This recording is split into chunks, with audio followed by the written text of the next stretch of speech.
Daniel Prescott threw his wife, Alice, into a freezing New York rainstorm with a settlement of exactly $0, believing her silence was submission. He saw her as a penniless orphan he could easily replace with a younger model. He was fatally mistaken. The woman he had forced to scrub his floors was not just a housewife. She was a force of nature in hiding.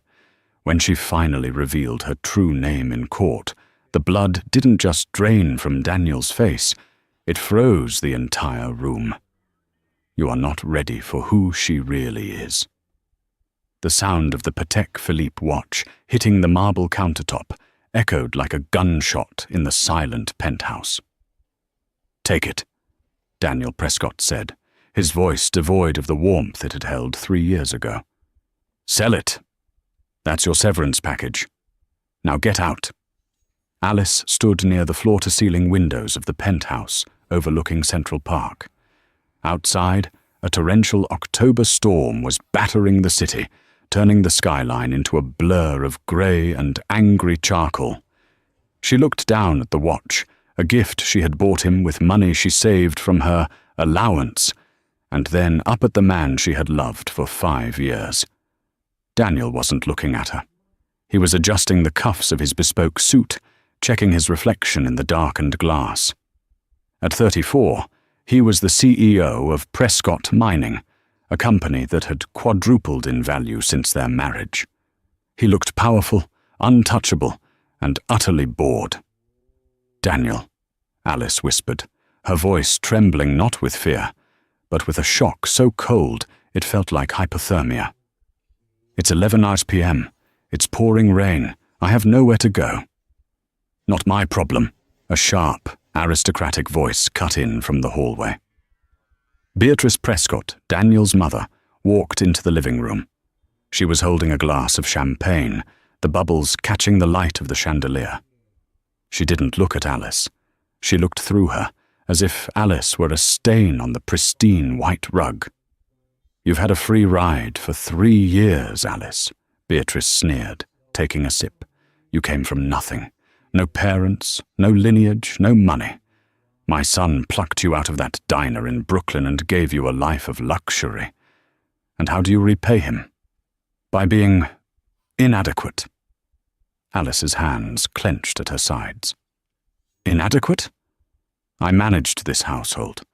I nursed you, Beatrice, through your hip surgery when no nurse would tolerate your abuse. I helped Daniel organize the merger with the structural data I'd— "Stop lying!" Daniel spun around, his eyes flashing with irritation. "You organized nothing. You're a high school graduate, Alice. You made coffee. That's it. My lawyers did the merger. Don't take credit for intellect you don't possess." He walked over to the coffee table and picked up a thick stack of documents. "This," Daniel said, slapping the papers against his palm, "is the divorce filing, and the enforcement of the prenuptial agreement you signed." "I signed it because I loved you," Alice said softly. "I didn't care about the money." "Good," Daniel smirked, "because Clause 14b states that, in the event of a divorce initiated by the primary asset holder, me, if the marriage is less than 5 years, you leave with only the assets you brought into the marriage." He tossed the papers at her feet. They scattered across the floor. "You brought nothing, Alice, so you leave with nothing." The elevator dinged, the doors slid open, and a woman stepped out.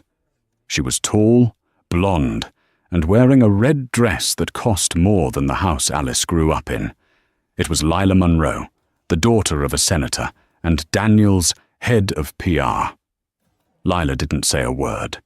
She just walked past Alice, her perfume, something heavy and floral, filling the air. She went straight to Daniel and placed a possessive hand on his chest. "Is the trash still here, Danny?" Lila asked, pouting slightly. "I thought we were celebrating." Daniel smiled at her, a genuine smile that broke Alice's heart into a million irreparable shards. She was just leaving, Lila. Alice looked at the 3 of them. The husband she had supported when he was stressed and near bankruptcy 2 years ago. The mother-in-law she had cared for. The woman who had stolen her life. A strange calm settled over Alice. The tears that had threatened to spill suddenly evaporated. Her posture straightened. She didn't reach for the watch on the counter. She didn't pick up the papers. She walked to the coat rack, put on her simple beige trench coat, and buttoned it all the way to the chin. "You're making a mistake, Daniel," Alice said. Her voice was no longer trembling. It was flat, clinical. Daniel laughed, a harsh, barking sound. "The only mistake I made was marrying a waitress without a background check. Get out, Alice, before I call security to drag you out." "That won't be necessary." Alice turned to the door. She paused with her hand on the handle. She didn't look back. "I hope you enjoy the company, Daniel. You deserve each other." She stepped out into the hallway. The heavy oak door slammed shut behind her, the sound of the deadbolt sliding home sealing her fate. She took the elevator down to the lobby. The doorman, a kind man named Henry, who had always liked her, looked at her with concern. "Mrs. Prescott, it's a hurricane out there. Do you need a car?" "I'm not Mrs. Prescott anymore, Henry," she said softly. "And no, I'll walk." She pushed open the lobby doors and the wind hit her like a physical blow. The rain soaked her instantly. She had no umbrella, no phone. Daniel had paid for it, so he had kept it. No cash, and nowhere to sleep. She walked 3 blocks, her cheap canvas shoes squelching in the puddles. She found a bus stop shelter and sat down on the cold metal bench, shivering. She sat there for 20 minutes, watching the limousines splash by. Then she reached into the hidden inner pocket of her trench coat. She pulled out a small, burner flip phone. It was an old device, one she had kept hidden for 3 years. She powered it on. The battery was at 12%. She dialed a number from memory, a number that hadn't been called in a very long time. It rang once, twice. "This is the private line of Arthur Sterling," a gruff, deep voice answered. "Who is this?" Alice took a deep breath, watching the rain wash away the dirt of the last 3 years. "Uncle Arthur," she said. "It's Alice. Initiate Protocol 0. I'm coming home." There was a pause on the other end, followed by the sound of a chair scraping back, and a heavy exhale of relief. "My God, kid, we thought you were dead. Where are you?" "New York," Alice said, her eyes fixing on the distant lights of the Prescott Tower. "And Arthur, get the legal team ready. The sharks are circling, but they don't know they're in the water with a leviathan." The next 3 weeks were a blur of tabloid humiliation for the discarded Cinderella. Daniel's PR machine, led efficiently by Lila, went to work immediately. They planted stories in the New York Chronicle and the Daily Post. The headlines were brutal. "Gold digger dumped. How Alice Hale tried to swindle the Prescott fortune." From diner to divorce, the waitress who wanted it all. They painted her as lazy, uneducated, and potentially unfaithful. They claimed she had tried to steal company secrets. They claimed she was unstable. Alice read none of it. She was staying in a suite at the Pierre Hotel, paid for by a shell corporation that couldn't be traced back to her. She hadn't left the room in days. Arthur Sterling sat across from her, his white hair perfectly coiffed, his 3-piece suit impeccable. Arthur wasn't just an uncle.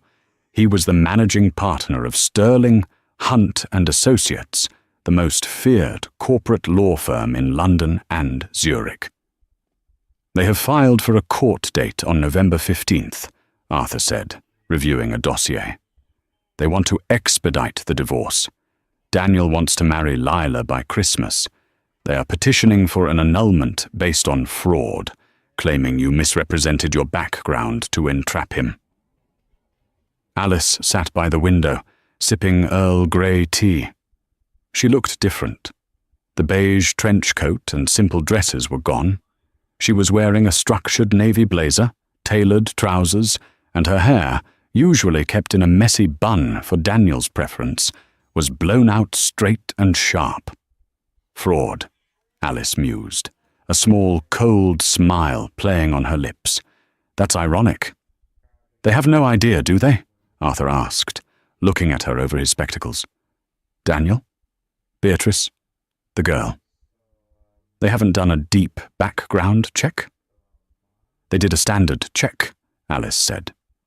They found Alice Hale, born in Ohio, parents deceased in a car crash, worked as a waitress in Brooklyn. It's all true, legally. But it's not the whole truth, Arthur reminded her. No, it's not. Alice stood up and walked to the wall where Arthur had pinned up the organizational chart of Prescott Mining. When I met Daniel, Alice said, tracing the line of stock value, I wanted to be loved for me. Not for my name, not for the legacy. I wanted to know if a man could love a waitress with nothing to offer but her heart. And you got your answer, Arthur said gently. I did. Alice turned back to him. Her eyes were dry. The sadness was gone, replaced by a steely resolve that Arthur recognized. It was the same look her father used to have before he acquired a hostile competitor. Daniel thinks he built Prescott Mining, Alice said. He thinks his genius saved the company 2 years ago when they struck that lithium vein in Nevada. Arthur chuckled. The vein that the Geological Survey team, which we quietly funded and sent to him anonymously, found. Exactly, Alice said, and the bridge loan that stopped them from going under in 2023, the one from the anonymous angel investor in Zurich. That was your trust fund, Alice, Arthur said. You poured $40 million into his company to save his ego. I saved my husband, she corrected, or who I thought was my husband. She walked back to the table and picked up a heavy file. He wants a war, Arthur. He wants to drag Alice the waitress through the mud to show the world how powerful he is. He wants to strip me of my dignity because he thinks that's all I have left. She tossed the file to Arthur. Let's give him what he wants. Let him think he's winning. I want no settlements. I want no mediation. I want to go to court. Arthur raised an eyebrow. You want a public trial? It will be messy. I want it public, Alice said. I want the press there. I want the cameras. I want the shareholders of Prescott Mining to be present. Why? Because, Alice said, her voice dropping to a dangerous whisper, I don't just want a divorce, Arthur. I want a hostile takeover, and I'm going to do it while I'm on the stand. Arthur smiled, a shark-like grin that terrified his opponents. I'll file the response. We'll represent you? No, Alice said. If Sterling, Hunt and Associates represents me, they'll get suspicious. They know your firm. They know you only represent the European elite. Then who? I'll represent myself, Alice said. Let them think I'm too poor to afford a lawyer. Let Daniel's shark, Harrison Cole, think he's going to tear apart a helpless woman. It will make the moment I drop the hammer so much sweeter. Harrison Cole is vicious, Alice. He's known as the Butcher of Broadway. He will humiliate you. He can try, Alice said. She looked at her reflection in the mirror. The naive waitress was gone. Harrison Cole destroys victims, Arthur. But he's never faced a Winthrop. November 15th arrived with a biting chill that froze the puddles on the Manhattan sidewalks. The steps of the New York State Supreme Court were a circus. Daniel Prescott had ensured the media was there. He wanted this to be a public execution of his wife's character, a warning to anyone else who might try to claim a piece of his growing empire. He arrived in a convoy of 3 black SUVs. He stepped out first, looking every inch the billionaire victim, wearing a charcoal Tom Ford suit and sunglasses, despite the overcast sky. Lila Monroe was on his arm, dressed in a white suit that looked suspiciously like a bridal outfit. She waved to the paparazzi, flashing a smile that was practiced and predatory. Beatrice followed, looking grim and superior in mink. Inside courtroom 304, the gallery was packed. Shareholders, reporters from the Financial Times and TMZ alike, and curious onlookers filled every bench. The air smelled of wet wool and expensive cologne. "All rise," the bailiff bellowed. The Honourable Judge Harlan Banks took the bench.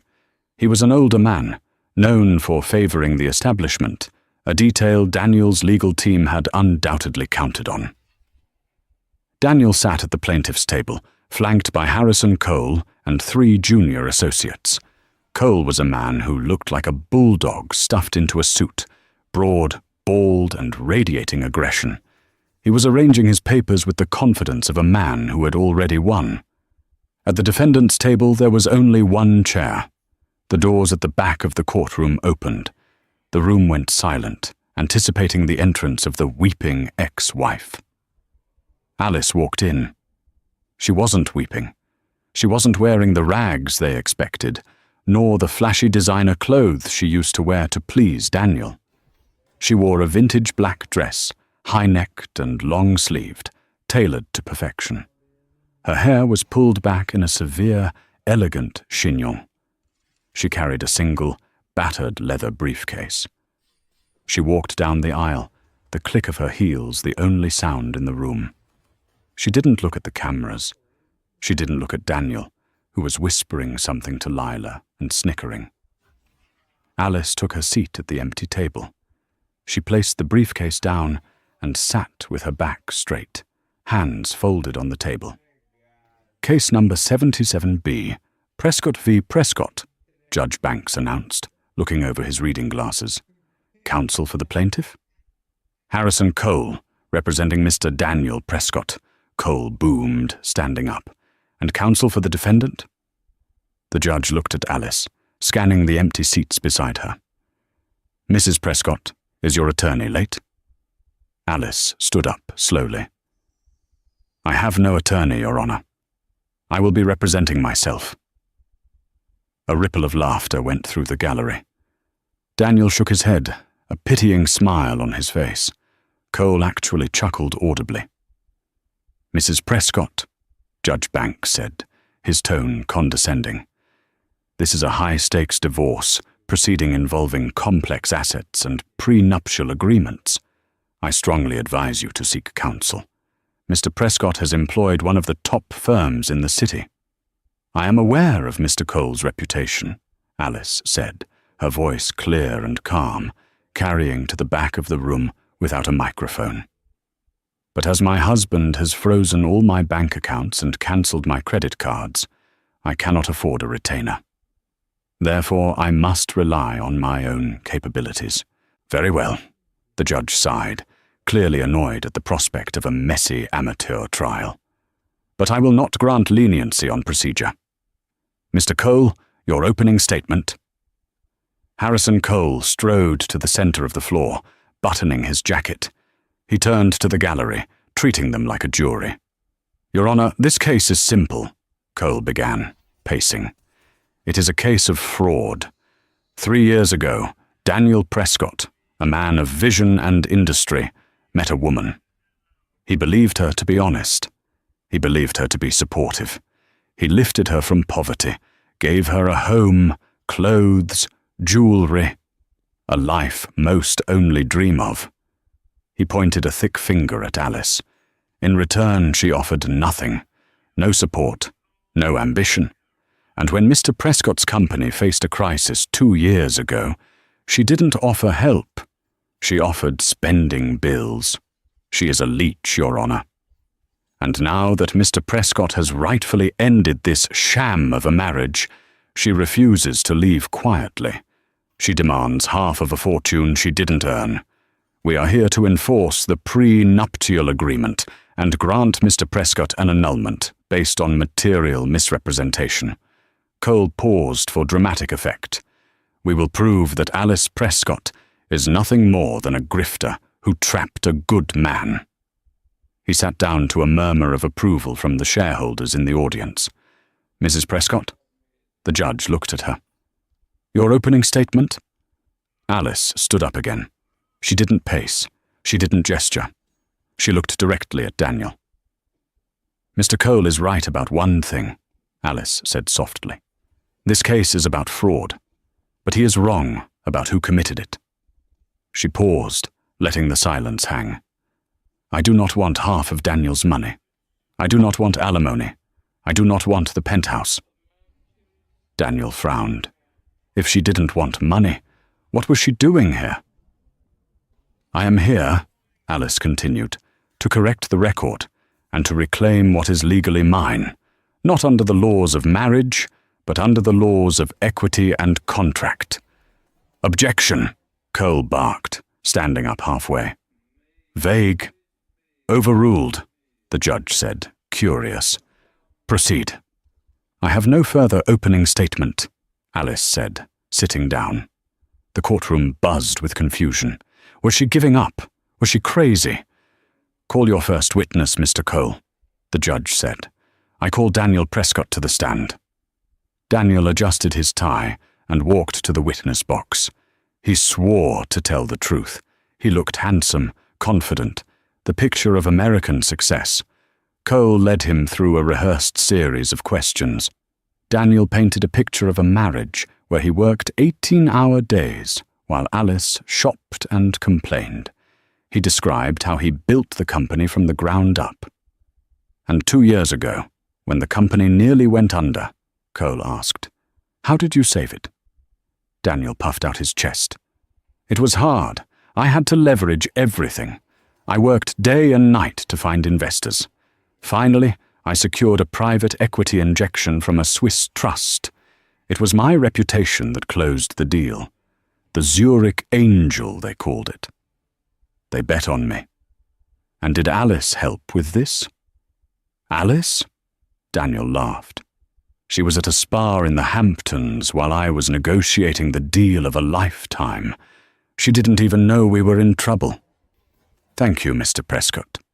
Cole sat down, looking smug. Mrs. Prescott, the judge said, do you have any questions for the witness? Alice stood up. She picked up a single piece of paper from her table. Yes, Your Honor. Just a few. She walked toward the witness stand. Daniel looked down at her with a mix of boredom and annoyance. Daniel, she said, using his first name. You mentioned the Zurich Angel, the investor who saved the company in 2023. I did. That investment was for $40 million, correct? Yes. And it was a debt-for-equity swap, was it not? Alice asked. Daniel hesitated. This was technical financial jargon. Essentially, yes. Meaning, Alice pressed, her voice hardening, that if the loan was not repaid by a certain date, the investor would convert that debt into stock, controlling stock, 51% of the company. That's standard boilerplate. Daniel waved his hand dismissively. It doesn't matter because we are profitable now. We can service the debt. Have you serviced the debt? Alice asked. Have you made the payments? My CFO handles that. Of course we have. Are you sure? Alice tilted her head. Because under the terms of the agreement, if you miss 3 consecutive payments, the acceleration clause kicks in. The entire amount becomes due immediately, or the equity transfers. We haven't missed payments, Daniel snapped, looking at Cole. Cole looked a little uneasy. He hadn't reviewed the financials personally. He was a divorce lawyer, not a corporate one. Let's move on, Alice said, turning away.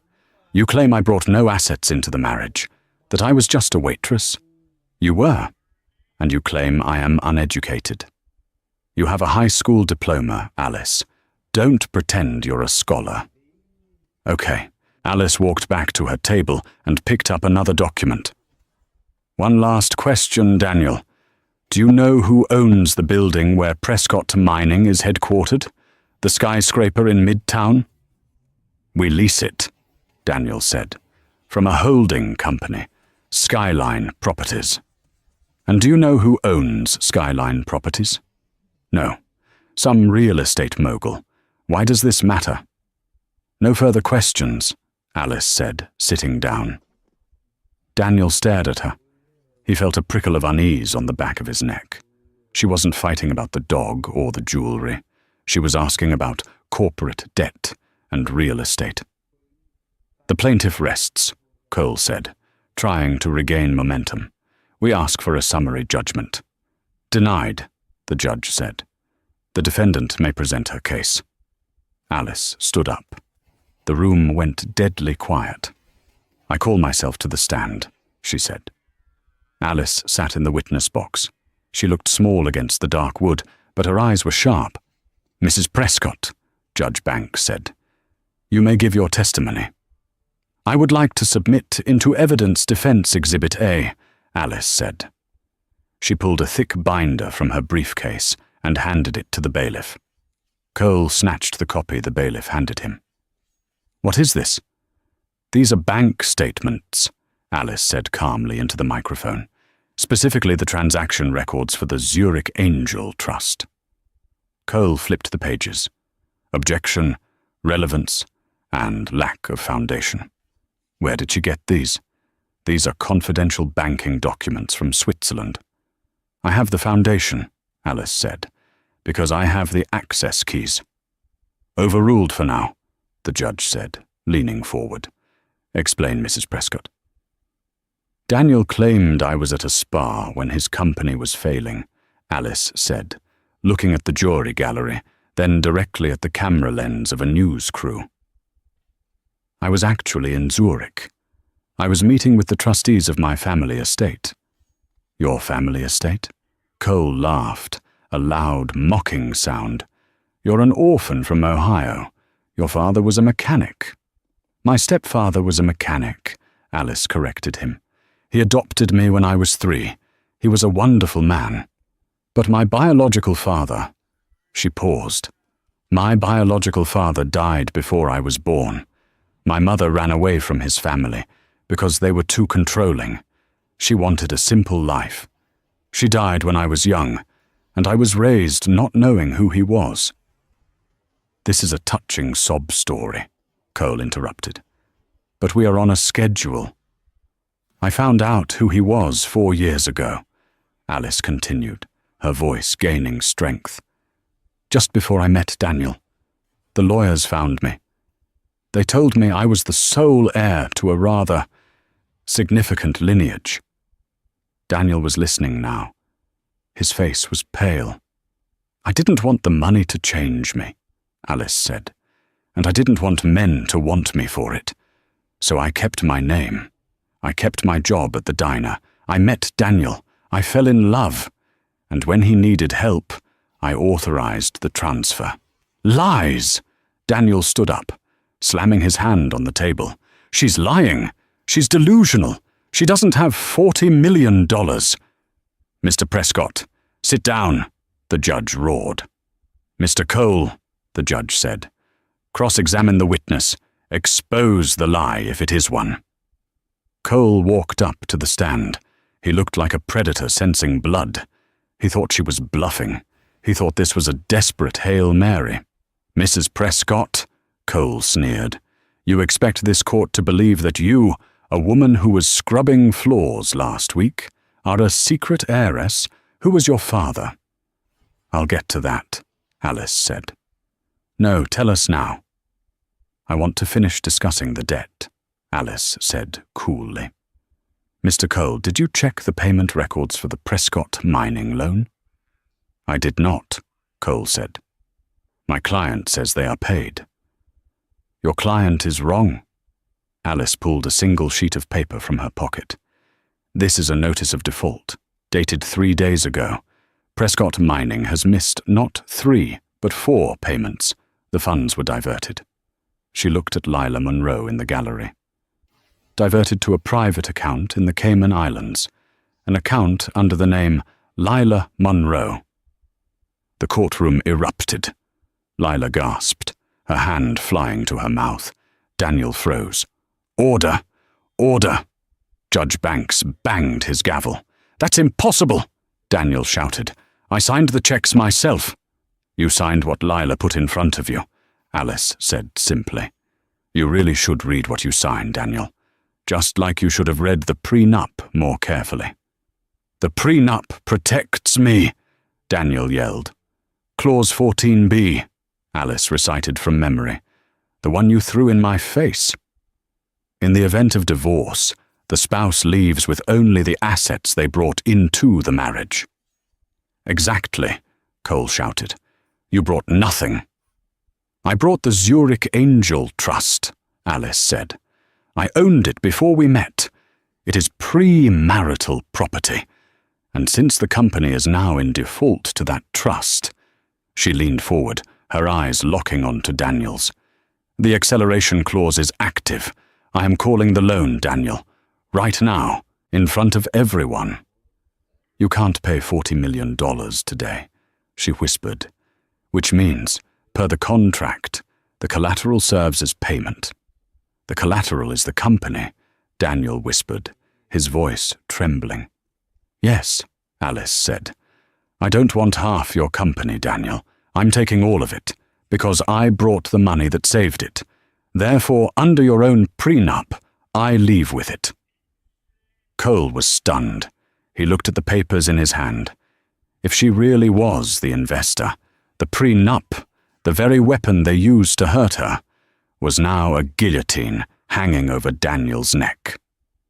"This is absurd," Cole stammered. "You need proof of identity. You need to prove you control that trust. You're just Alice Hale." Alice stood up. She looked at the bailiff.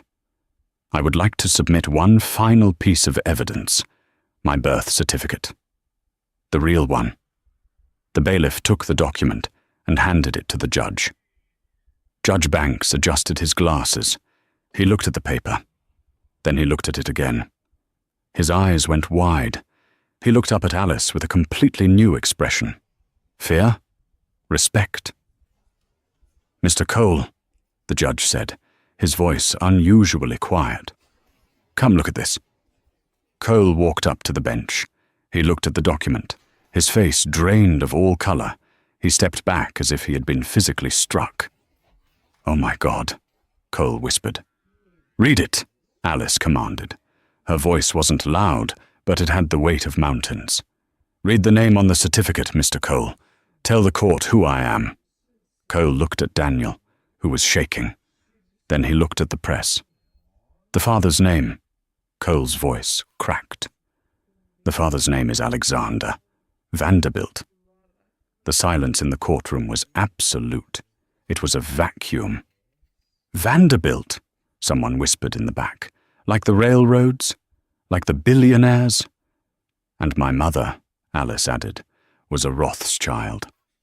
She stepped down from the witness box and walked toward Daniel. "I am not Alice Hale," she said, her voice freezing the air in the room.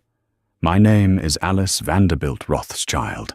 I am the sole heir to two of the largest fortunes in history. My net worth isn't zero, Daniel. It's roughly $60 billion.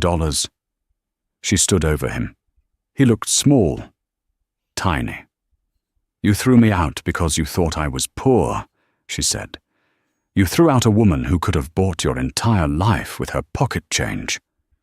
She turned to the stunned judge. "I own the debt. I own the building. And as of 5 minutes ago, my lawyers in Zurich have executed the collateral seizure. I own Prescott Mining." She looked at Lila, who was crying, her makeup running. "And regarding the embezzlement to Ms. Monroe's account, my team has already forwarded the evidence to the FBI. They are waiting in the lobby." Alice turned back to the camera. "You wanted to show, Daniel? You wanted to show the world how you treat the help?" She smiled, and it was terrifying. Class is dismissed.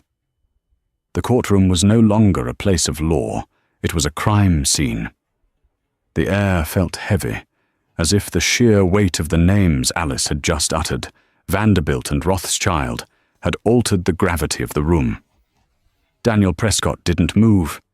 He sat frozen, his mouth slightly agape, looking at the woman he had treated like a servant for 3 years. He tried to speak, but only a dry, rattling sound came out. "Daniel," Harrison Cole hissed, tugging at his client's sleeve. "Daniel, we need to leave. Now." But Daniel couldn't leave. His legs felt like lead. He looked at the gallery. The shareholders who had once worshipped him were now looking at Alice with hungry, opportunistic eyes. They didn't see a waitress anymore. They saw the sun, and they were desperate to be in its orbit.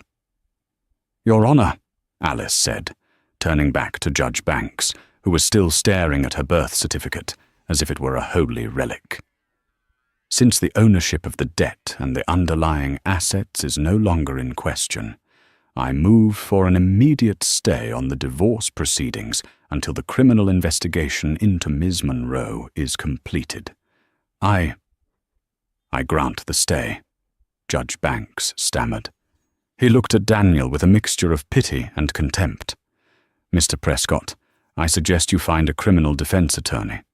And Mr. Cole, I suggest you check your own firm's liability regarding these fraudulent filings."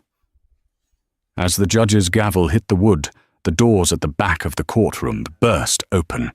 4 men in dark suits, FBI agents, marched down the center aisle. Lila Monroe screamed. It was a high, thin sound that cut through the murmurs of the crowd. "Daniel, do something!" she shrieked as an agent reached for her arm. "Tell them it was your idea. Tell them you told me to move the money." Daniel looked at her, his eyes blank. He didn't even recognize her. The woman who had been his head of PR and secret lover was now just another liability in a life that was rapidly disintegrating. "Lila Monroe, you are under arrest for wire fraud, embezzlement, and conspiracy to commit grand larceny," the lead agent said, his voice echoing. He didn't even look at Daniel. His eyes were on Alice. He gave her a sharp, respectful nod, a nod that confirmed she had been the one who handed them the file. As Lila was led out in handcuffs, sobbing and hurling insults at Daniel, Beatrice Prescott finally broke her silence. The queen mother of the Prescott family stood up, her face a mask of calculated regret. "Alice, darling," Beatrice said, her voice dripping with a sickly sweetness that made the skin crawl. "We clearly had a misunderstanding. The stress of the business, the pressure on Daniel. We weren't ourselves. Let's go back to the penthouse. We can talk this through as a family." Alice turned to her mother-in-law. For 3 years, Beatrice had made her feel small, pointing out her lack of breeding and her common manners. "The penthouse?" Alice asked. "Yes, dear. We'll have tea. We'll fix this." "You can't go to the penthouse, Beatrice," Alice said softly. "And why not?" "Because I bought the building this morning," Alice replied. "And I've already sent a specialized cleaning crew to remove the trash. Your belongings are currently being moved into a storage unit in New Jersey, a very cheap storage unit." Beatrice's face turned a shade of gray that matched the overcast sky outside. She collapsed back into her seat, the champagne and caviar life she had built on her son's stolen success vanishing in a single sentence. Alice walked over to Daniel. She leaned down, whispering so only he could hear. "You told me I leave with what I brought into the marriage, Daniel. I brought $40 million of my own blood and sweat. I brought a legacy you couldn't even dream of. I leave with my dignity. You leave with the Patek Philippe watch. It's on the counter, remember?" She stood up, straightened her blazer, and walked out of the courtroom. The reporters swarmed her, a sea of flashes and shouted questions, but she didn't stop. She walked straight to a waiting black Rolls-Royce, the real kind, with the tinted windows and the silent engine, where Arthur Sterling was holding the door. 24 hours later, the financial world was in a state of total upheaval. The Wall Street Journal headline read, "The Hidden Iris. Vanderbilt Rothschild Reclaims Empire." The stock for Prescott Mining had plummeted, then stabilized, and then surged to an all-time high as news broke that the company was being absorbed into Sterling Rothschild Holdings. Alice sat in a high-backed leather chair in a glass-walled office on the 80th floor of a building she now owned. Before her was a laptop showing the live feed of the New York Stock Exchange. "It's done," Arthur Sterling said, walking in with 2 glasses of scotch. "The board of directors voted unanimously this morning. Daniel Prescott has been removed as CEO with cause. No golden parachute, no severance. He's been barred from the building." Alice took a sip of the drink. It was a 50-year-old Macallan. It tasted like victory. "And the criminal charges?" she asked. "The FBI is looking into the bridge loan," Arthur said.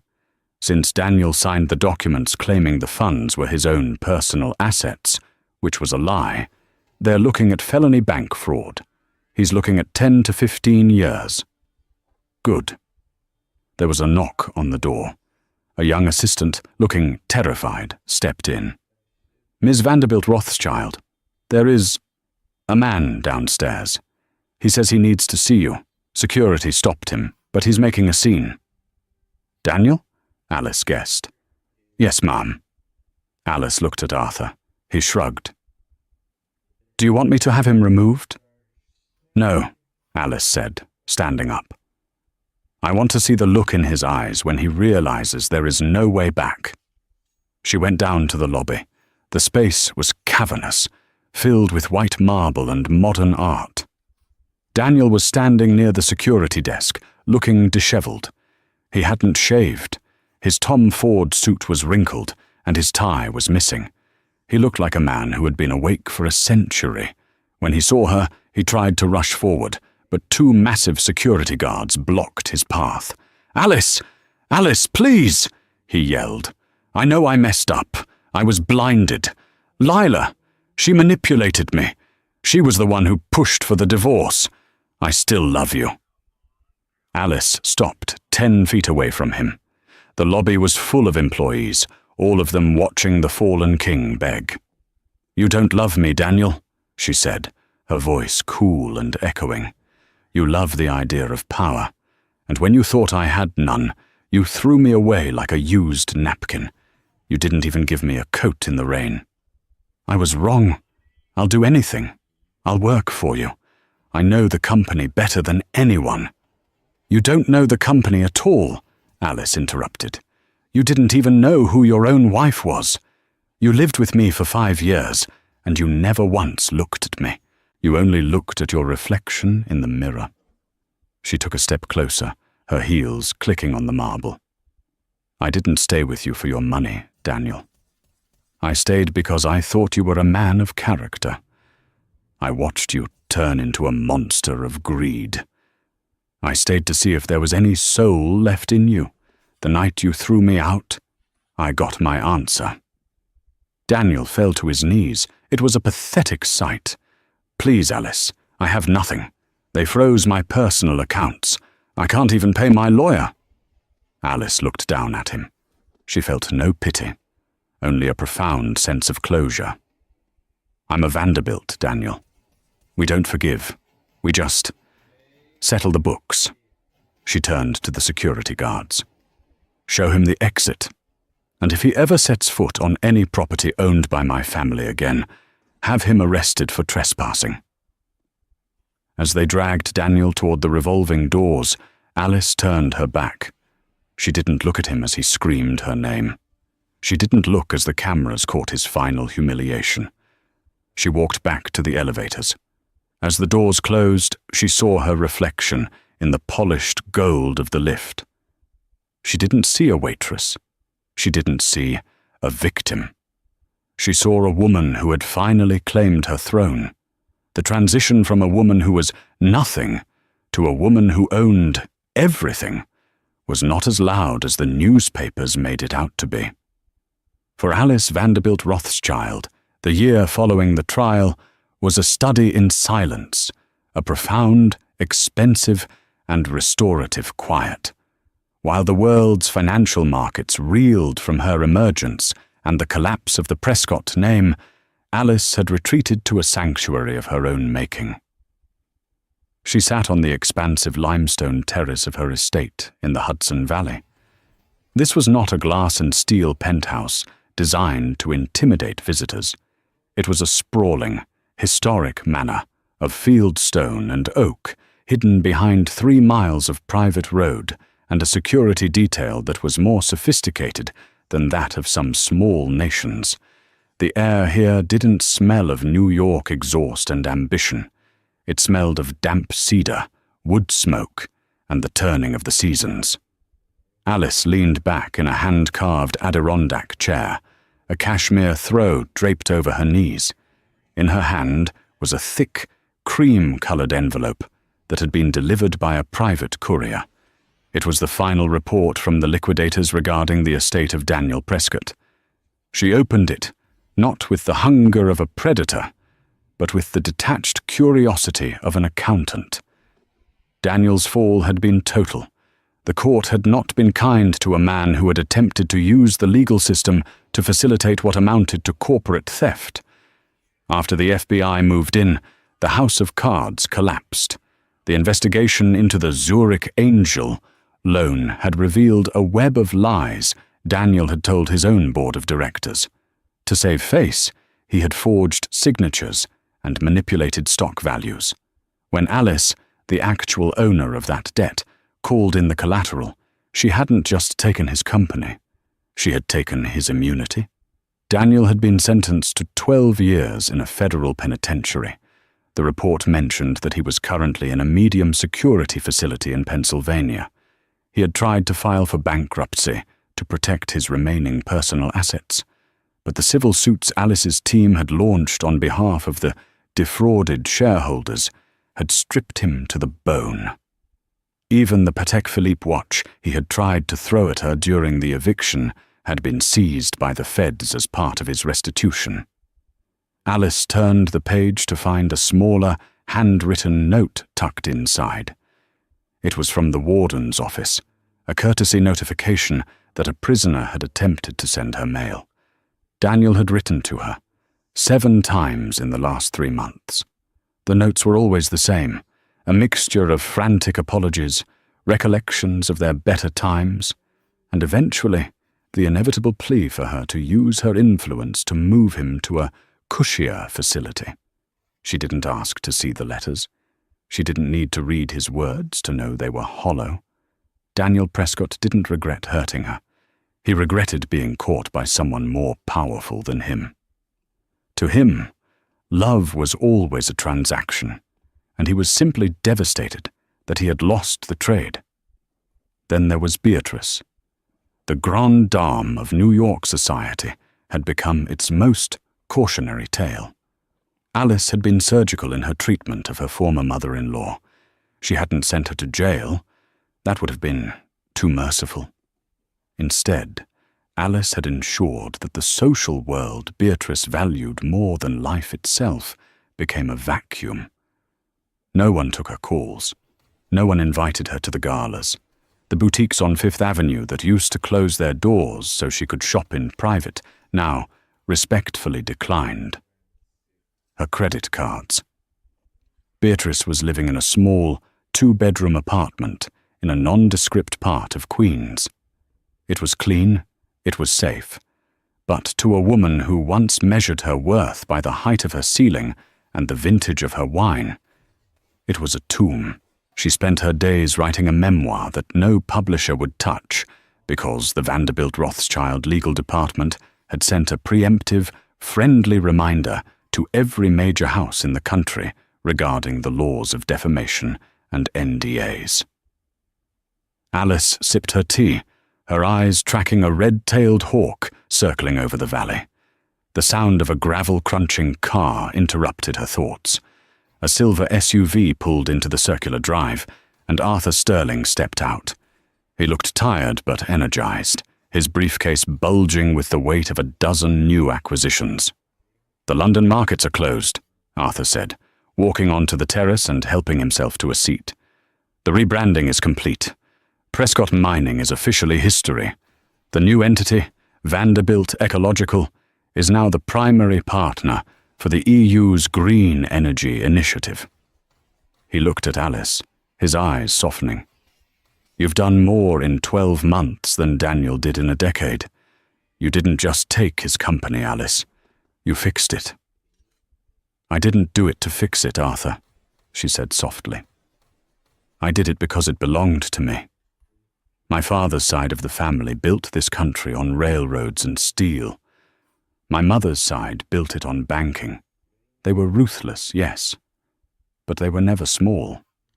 Daniel was small. He thought power was about shouting and throwing people out into the rain. He never understood that true power is the ability to change the world without saying a word. Arthur nodded, pulling a final document from his bag. There's one last thing. The penthouse on Fifth Avenue. The renovations are finished. The Beatrice aesthetic has been completely gutted. It's yours whenever you want it. Alice looked at the document, the deed to the place where she had once been treated like a servant in her own home. She thought about the white marble floors, the gold leaf ceilings, and the heavy oak door that had slammed shut behind her that rainy October night. Sell it, Alice said. Arthur paused, his pen mid-air. Sell it. It's arguably the most valuable piece of residential real estate in the Western Hemisphere.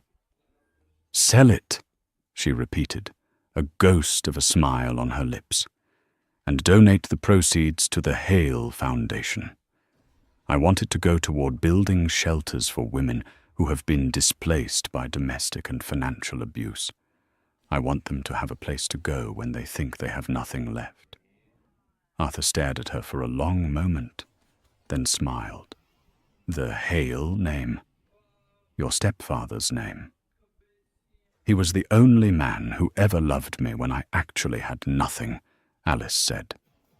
Daniel married a waitress for her beauty and threw her out for her lack of status. My stepfather took in an orphan and gave her a name when he had nothing but a toolbox. The foundation will carry the name of a good man, the Vanderbilt name. That's just for the boardrooms. As Arthur left to execute her orders, the sun began to dip below the ridge of the Hudson Highlands, casting long, golden shadows across the lawn. Alice stood up and walked to the edge of the terrace. For the first time in her life, she didn't feel like a character in someone else's story. She wasn't a waitress, she wasn't a victim, and she wasn't just a secret heiress. She was a woman who had survived the storm by becoming the storm itself. She reached into her pocket and pulled out the small, cheap burner phone she had used that night at the bus stop. It was dead now, the battery long since drained.